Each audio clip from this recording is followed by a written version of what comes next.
እባካችሁ ባታስተላልፉት እንኳን ቮይሱን ጨርሳችሁ ስሙት። ስለዚህ ነገር እናስብ። በጸሎት ሰዓት ለምን የእንቅልፍ ስሜት ይሰማናል? ለ3 ሰዓት የሚቆይ ፊልም ለማየት ግን ንቁ ነን። መጽሐፍ ቅዱስን ስናነብ ለምን ይደብረናል? ሌላ መጽሐፍትን ስናነብ ግን የሚያስደስተን። ስለ እግዚአብሔር የሚያወሩ መልእክቶችን እንዳላየ ማለፍ ለምን ቀለለብን? ሆኖም የቀልድ ሲሆን የምናሰራጨው። ለምን የጸሎት ስፍራዎች አነሱ?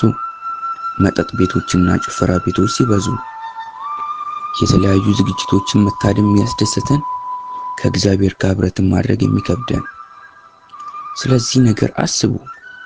ይህንን ነገር እያሰራጫችሁ ነው ወይስ ይህን እንዳላይ ሆናችሁ ታልፋላችሁ?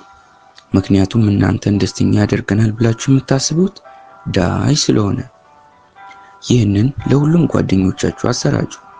80% የምትሆኑት በእርግጠኝነት ይህን መልእክት አታሰራጩ።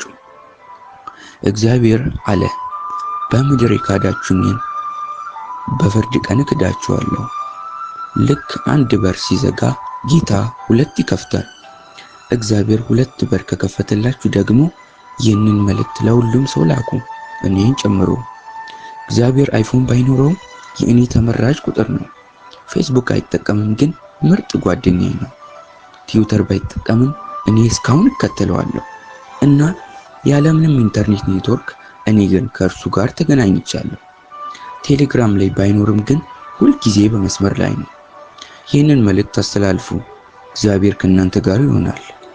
5 ሴኮንዶችን በመጠቀም ስለ እግዚአብሔር ፍቅር ለ12 ሰዎች ንገሩና የ12 ወራትን በረከትን ተቀበሉ። እኔ ራሴን